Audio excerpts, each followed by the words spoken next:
Hello, class. The date is February the 1st, 2009. It is a chilly night in Tampa Bay, Florida, which happens to be the site of Super Bowl 43. The teams, the Arizona Cardinals and the Pittsburgh Steelers.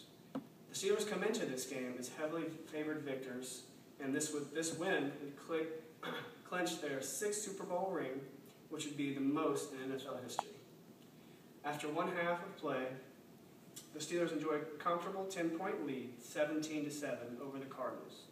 However, the Cardinals would soon turn the tables and score 16 unanswered points after a Pittsburgh field goal.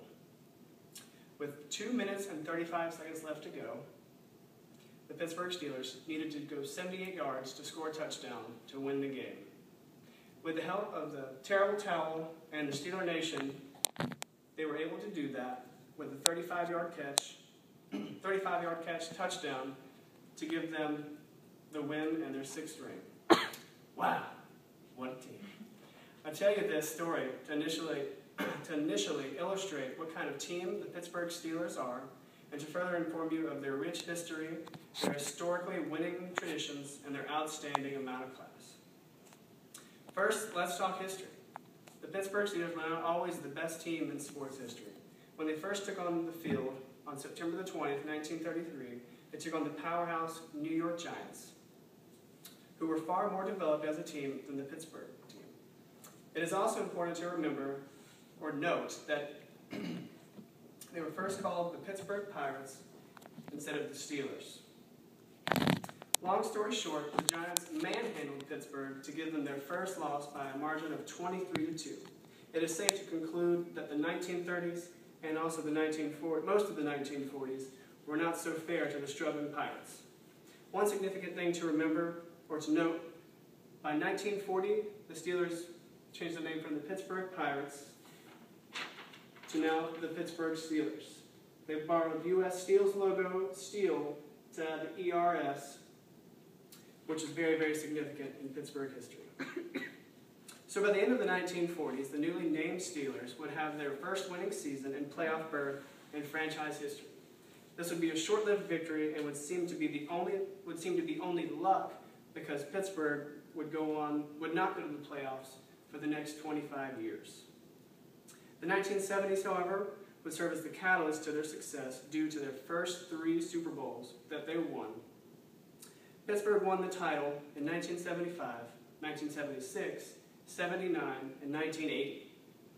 After this golden era, it would be another 25 years before Pittsburgh would return to the largest stage in football, which they defeated the Seattle Seahawks in 2005, and 4 years later, in 2009, as mentioned before, defeating the Arizona Cardinals for their 6th win.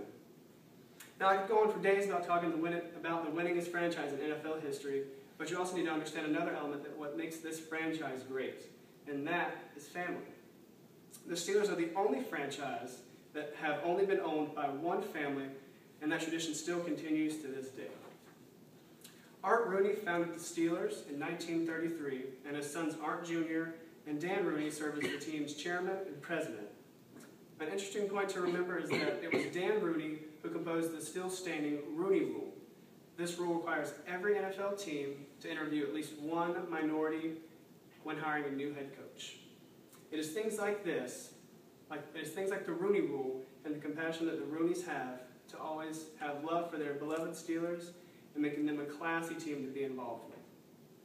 Now, keeping on with traditions, along with family values, it is also the fans of the Steelers that make it one of the most storied franchises.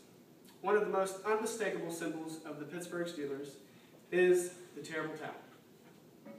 Basically, the purpose of this infamous and sometimes hated piece of history was not to curse any team, but to boost the Steelers to a win. The initial idea for this towel came from radio broadcaster Myron Cope after the Steelers went to their first AFC title game in 1972. Another symbol to mention is the steel curtain. This reference derives from the Stonewall-like defense that the Steelers possessed in the 1970s. During this era, every year Pittsburgh was ranked overall #1 defense, which is an outstanding accomplishment. Memorable plays also sometimes reflect a good symbol of Pittsburgh football. For example, the Immaculate Reception, which is still one of the most viewed and controversial plays made by fullback Franco Harris, as he snagged the ball and scored the game-winning touchdown in the 1972 AFC Divisional Playoffs. Another play mentioned in my introduction was made by Santonio Holmes in the 2009 Super Bowl when he made the spectacular catch with just his toes in bounds to give them their 6th ring. The Steelers still have the longest consecutive sold-out home record with 299 straight home sellouts, selling out every game since 1972. Lastly, the team can be remembered for its loyalty to its head coaches. Since 1969, Pittsburgh has only had 3 head coaches: Chuck Noll, Bill Cowher, and Mike Tomlin. It is the only team where head coach Hopeful endures a series of interviews with team owners and president. All in all, it's safe to say that the Steelers represent a classy organization.